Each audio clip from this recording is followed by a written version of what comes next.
The start of the game, Dune Awakening, begins off-world on this large spaceship. Show yourself, child. It is here, in the presence of the Reverend Mother, that character creation begins. Now the first thing you'll do is choose your preset avatar. Some of these are heavily inspired by the Denis Villeneuve movies. Once you've chosen a base visual look, you can then move into the depths of character creation and make choices about how your character feels, both in terms of age, but also a plethora of physical attributes. Our goal in giving players access to a detailed character creator is to really allow them to create the avatar that lets them fulfill their fantasy of living out their dreams on Arrakis.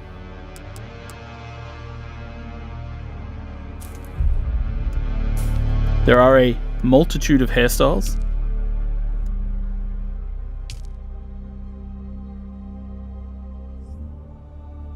and other things such as tattoos for players to choose from. You can even choose different styles of lipstick and eyeshadow.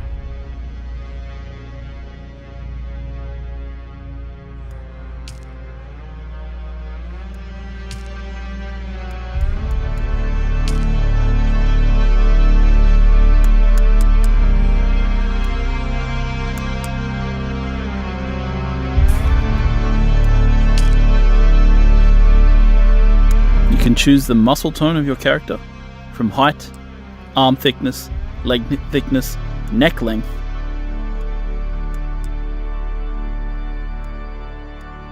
And once you finish your character, you choose your name and enter the world. And once you've customized the avatar that you want to play in the game, Have they told you well, then we what move I into am? the second phase of character creation. Then I will sift your words for lies. Let's begin. Where were you born? The second phase of character creation A world of is where water. you, as a person who may or may not know anything about Dune, get to make choices about who you were before the game starts. Where you come from, Bad advice. what caste you belong make a to bad in the Dune deal. universe, and of be course, close to perhaps power most is to importantly, walk the who your nice mentor age. was.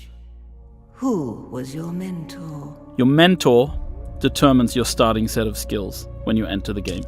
You must have been very young. The mind must be prepared or the training does not take. The test is almost complete. Have you spoken truth? Come here. Kneel. Put your hand in the box.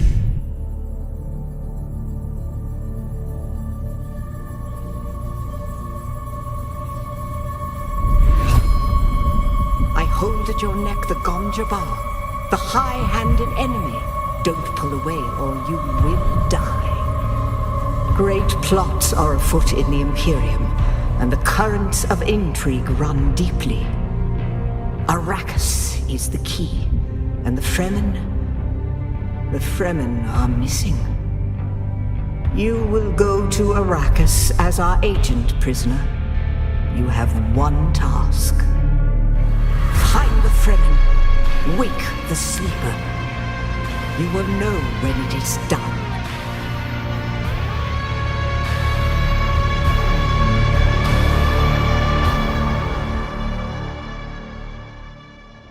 Now we're going to jump ahead a little bit in the story here, skipping past several events just to sort of get into the early new player experience of the game.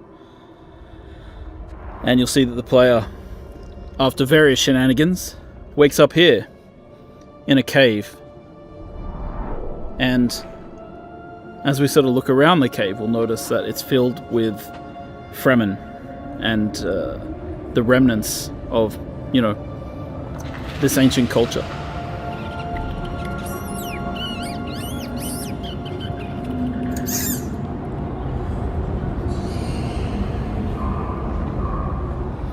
So now as the player takes their first steps in the world, they're really here amongst the dead.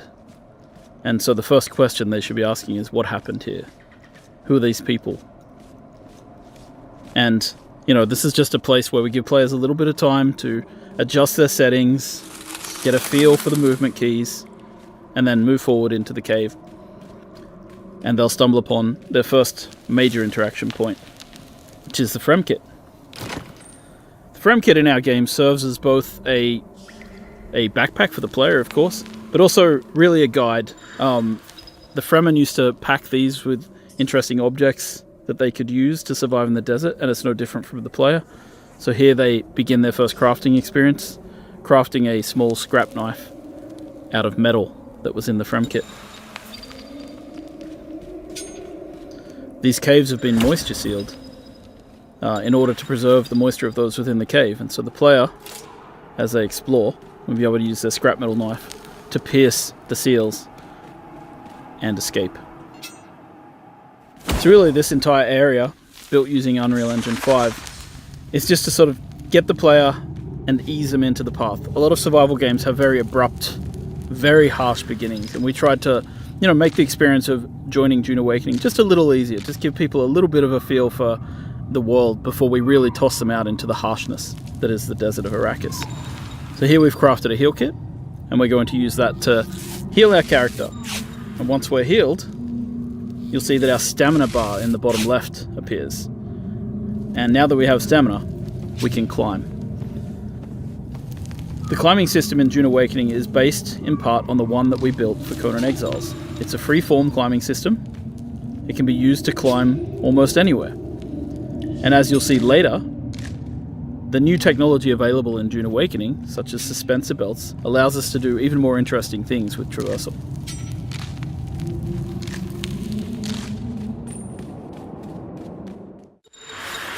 So once we've finished that first little section, we're jumping ahead, we're going straight into the harsh real world of Arrakis. And here are your first steps on Arrakis.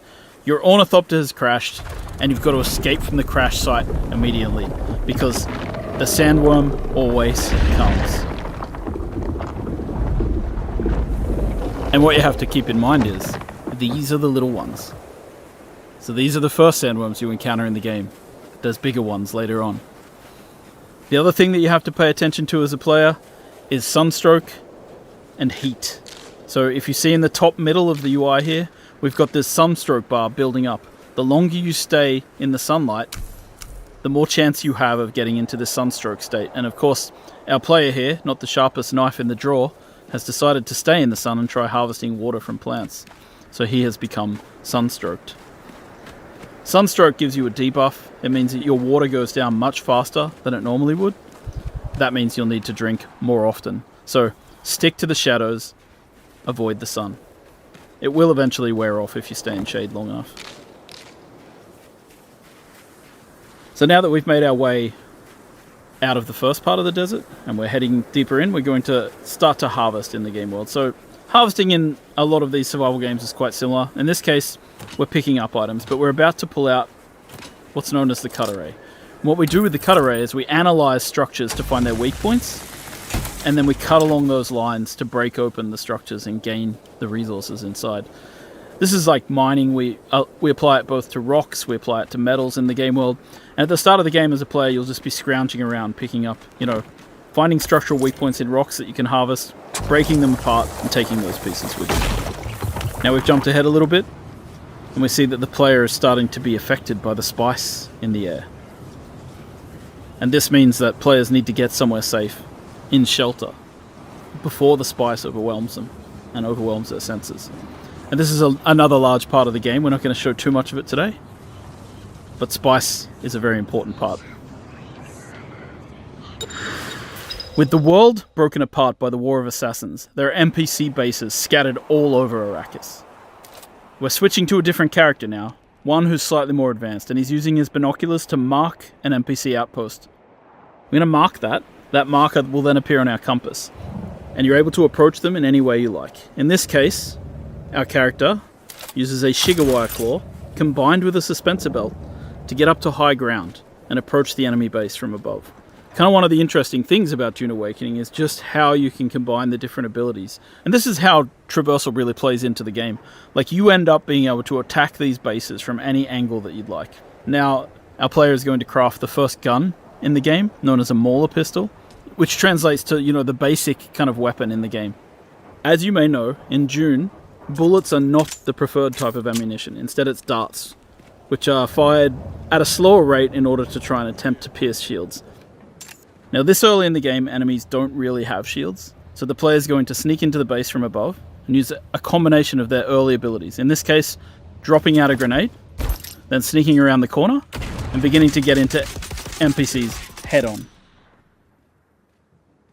Now, troopers are the basic shock troops of the universe, and their ability trees reflect that. Grenades, Shiga claws for moving around, and of course, they're able to take down people with headshots. You can see how suspensor belts really allow you to change your approach to combat.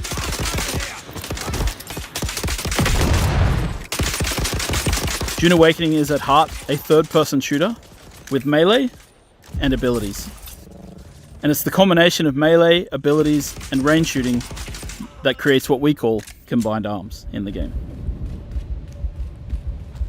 Now we've taken a fair bit of damage in this battle, so we're going to stop for a second to heal ourselves up with a bandage. Bandages heal over time, so you can't just heal yourself to 100%. You have to actually get into safety, get behind cover before you start using them.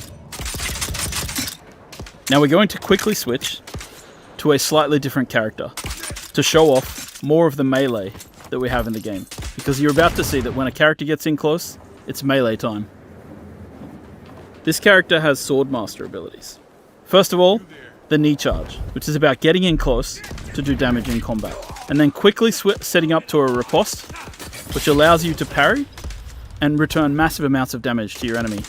Of course, later in the game, when enemies have shields, melee is a much more emphasized style of combat. And you see that when a player is not really equipped to handle ranged characters, they have to fall back on their abilities to get in close. Now, we've switched again. Now we're going to switch to a set of Mentat abilities. One of these abilities is known as Battlefield Calculation. Using Battlefield Calculation, the Mentat is able to calculate from anybody that they see what they're carrying and what they're wearing. I don't like the sound of that. Now we've dropped out our Hunter Seeker, and we're using our Hunter Seeker ability to take down enemies in the world really quickly. You hear that? Now obviously when you're playing with a friend, you want to combine your abilities and work together. In this case, the Mentat's able to point out to their friend where people are in the world and how much ammo and stuff they have. And you'll see that when enemies go down sometimes, they go into a down but not out state. It's up to you whether you execute them or continue to fight.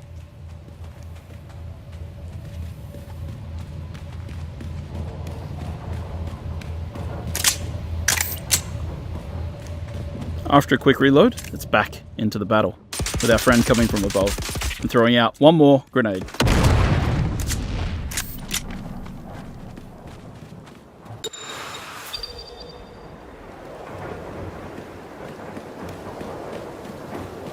And once you've defeated your enemies in battle, sometimes you just gotta take their blood. In order to get water, the player's going to have to craft themselves this blood sack and this blood extractor and use it to harvest blood from their fallen enemies. Now, in our game, it's not always a good thing to just take blood from people. It's potentially bad and can only be used for certain things. Once you've extracted the blood, you can then of course drink it. As you'll see here, the player takes a big sip from their blood bag. But when they do that, it causes a debuff because the blood is not exactly pure, and drinking blood for water is not exactly a one-to-one scenario. So you'll see that our health bar got shorter while our water bar went up. And so being a blood drinker is not always looked upon in the right way. Of course, once you've played the game for a little while, you'll start wanting to build your own base. And the first part of that is placing down what we call a sub-fief console. A sub-fief console allows you to claim a small part of Arrakis as your own, but it does in turn mean that you'll start to owe taxes to the Emperor. So here we are with our building system, and you can see that we have two types of building here. We have the holograms, which show in the beginning. I call them Solido projections internally. And we have the way that you fill in, which is by holding down the mouse button in this case. So the cool thing about this is it allows us to have this cooperative building system. So you'll see that one player places out the Solido projections and the other player fills them in with the materials from their inventory. This is just a way that lets people play together and build together in an interesting and exciting way. We've seen through our experience with Conan Exiles that some people just love to build in these games. So we've created a system called the Blueprint Building System that allows players to save a copy of their base as one of these giant holographics. Then they can take them out into the world and place them out wherever they like and then rebuild. And we have another system in the game which allows you to take these, big architectural designs of your buildings and sell them to other players on the exchange. Once again, this is a way to quickly move your base around the world. If you've got a design you like, you don't have to, throw it out immediately. And it allows you to create these interesting masterpieces. It also, as you can see here, allows you to, if you're not artistically minded and you don't like building big bases, you can buy them from other players. Once you finish crafting a base, you want to fill it with all kinds of machines, fabricators, and refineries. And of course, harkening back to the blood extraction we just did, we've got the blood purifier. So what we want to do is take the blood from our blood sac and deposit it into the blood purifier, and over time it will refine into lovely fresh water, which can then extract into our liter-johns and carry with us out into the desert. While there's many varieties of fabricators that you can use to craft things in the game, one of the most exciting things is crafting yourself a vehicle. So we're opening the technology menu, and from here we're able to purchase the design for a sandbike. A sandbike is one of the early vehicles available to players in the game, and you can kit it out with different types of modules, including an extra seat which allows you to bring your friends with you. So in this menu you can see we're fabricating ourselves a sandbike, and all the different parts of the sandbike have to be fabricated individually. So the player is going into the menu here, they're crafting different things which will make up their sandbike, and as you can see it prints out in this kind of 3D printer type way where all the materials are turned into these particles which then come together to form the different pieces of the sandbike. And you can see it's sort of all happening in the background here. And if we go out into the world view, you can actually see the pieces forming up inside the fabricator. So a base with lots of these fabricators going is actually pretty cool and pretty busy. Once we've done, we jump back in, we pull things out of the queue, chuck them into our inventory, and then we use the welding tool to place out vehicle pieces. Now again, this is a cooperative activity. We've thought about multiplayer, so any other player could be working with you to place modules and pieces of this bike. And so we're going to assemble this bike, but of course when you work on larger vehicles and your friends are with you, you'll be able to work together to craft big things like transport ornithopters or sandcrawlers. And so we're going to add the body to this, and we're going to add an extra seat just in case we want to bring our friend with us out into the world. Once the bike's been assembled and fueled up, you jump on and you can head out to explore the greater areas of Arrakis.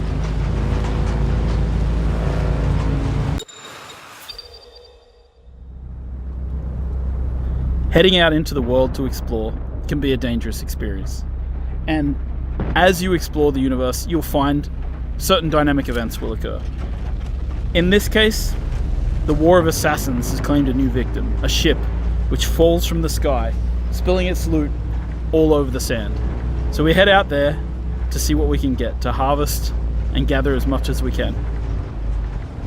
Of course, the problem is this is extremely visible to everybody in the nearby area. So people will be able to see this. And so in a PvP area, you might suddenly find yourself coming into competition with other players. In a PvE area, you might just find other people competing with you to get to the loot first.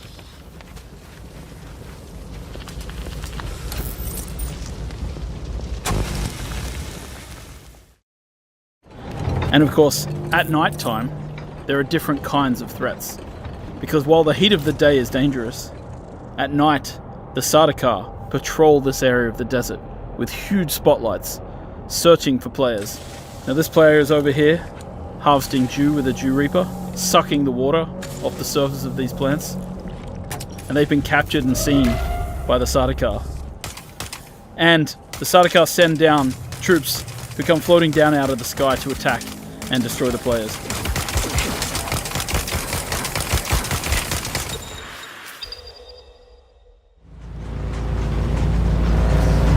Now, of course, as mentioned, traveling on the surface at any time risks drawing a sandworm, but there are certain things which we've created to draw players out of their comfort zones.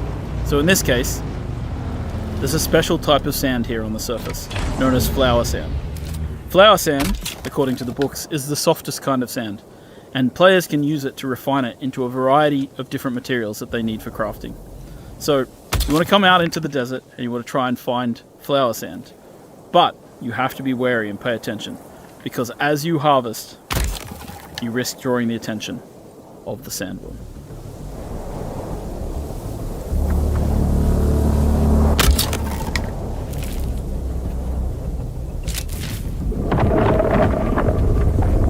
We've awoken the beast. The sandworm is coming. We spent too much time out here and it's coming to get us. Now you can see in the middle of the screen the indicator showing us that the sandworm is angry and it's coming after us. And our only option now is to get back to rocky ground or the sandworm's going to take us. I don't know how those guys survived that, but somehow they managed to get to the safety of the rock island.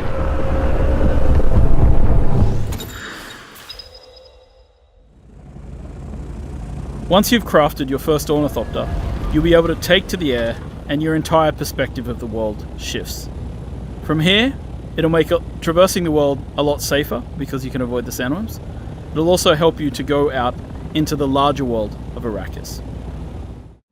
Here we are in the overland map, and we're going to make our way south until we find the place known as Harko Village.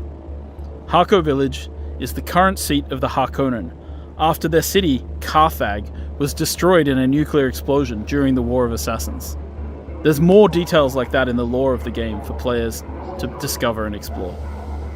So we're going to land at Harko, and we're going to explore the social space.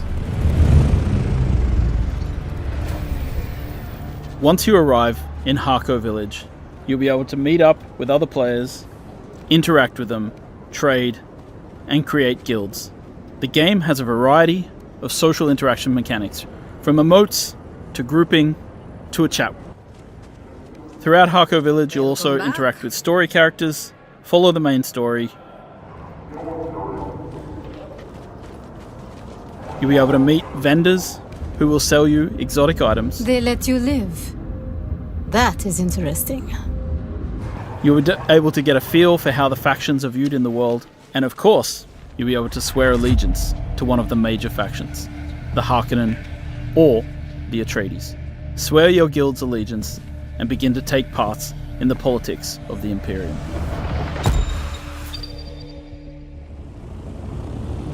Once you've grouped up with friends, you should go out into the world and find desert Imperial testing stations. These are dungeon-like experiences, which you and your friends can work through together.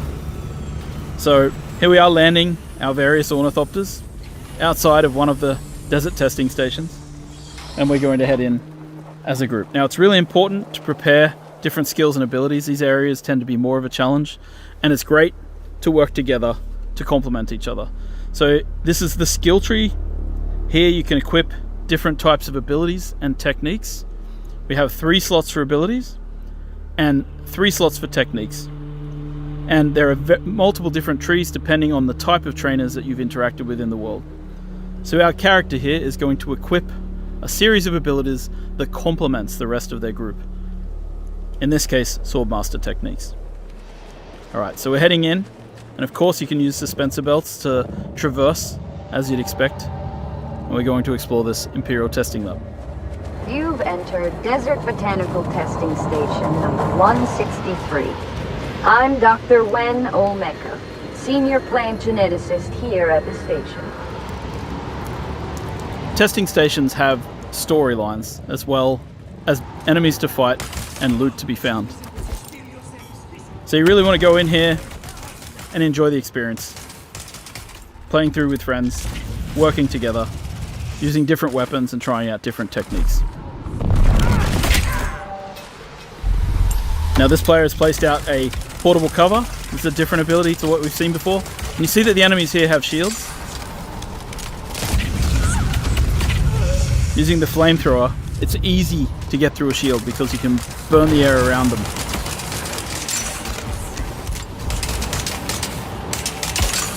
Now, of course, our characters are a little higher level than they were in the start of this video, so you're able to see that, yeah, we can take people down a little more easily. And of course, when you get to the end of these areas, you find these really cool loot chests.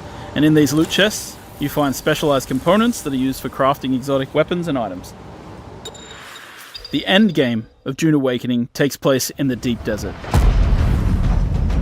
Giant spice blows will happen, drawing players from all around to try and harvest the spice as quickly as possible.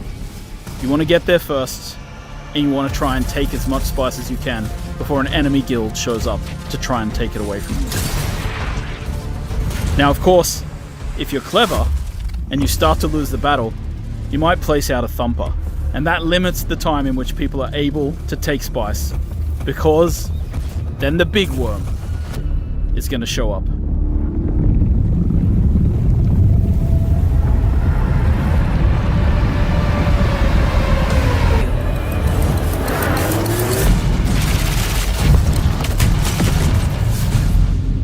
Awaken.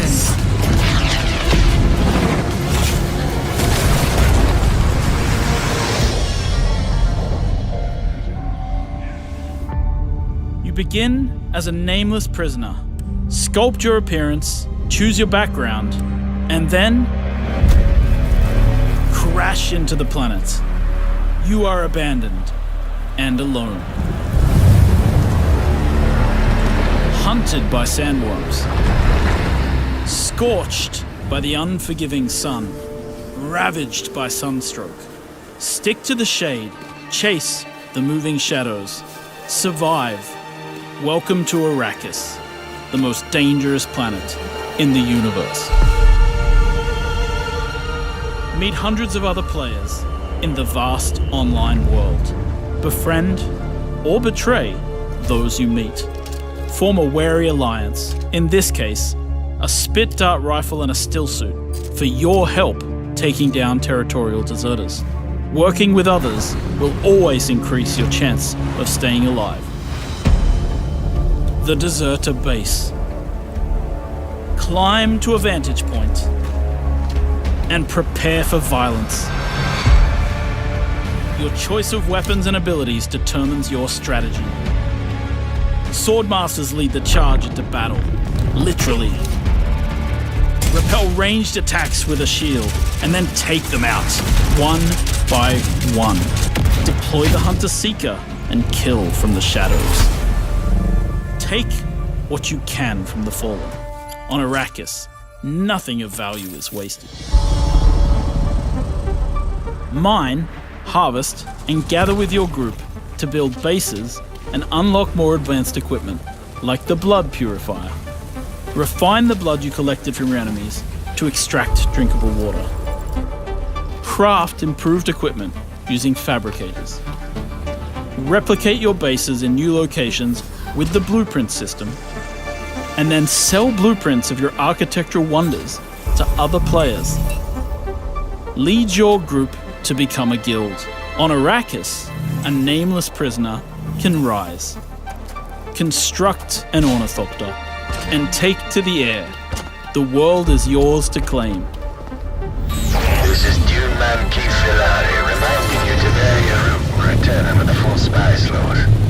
My crew found a shortcut would become The in-game radio provides insight into key events happening across Arrakis. Map the desert. Discover landmarks, wrecked ships, and desert testing stations filled with forgotten technology. Arrakis is a vast planet. You can explore unique locations, uncover valuable resources, and search for secrets amongst the shifting dunes. And then, return to civilization triumphant with what you found. Harko Village throngs with people, spice traders, guild bankers, smugglers, house envoys, and of course, other players. Here, you will pledge allegiance to one of the great houses of Dune, the Harkonnen. But remember, to play politics, you need power. And on Arrakis, spice is power. In the deep desert beyond the shield wall, hundreds of players scour the landscape, hunting for spice. Every spice blow has the potential to become a heated battle, with multiple guilds vying for the precious melange. Even when it looks like defeat is inevitable, those who understand desert power can awaken Arrakis itself.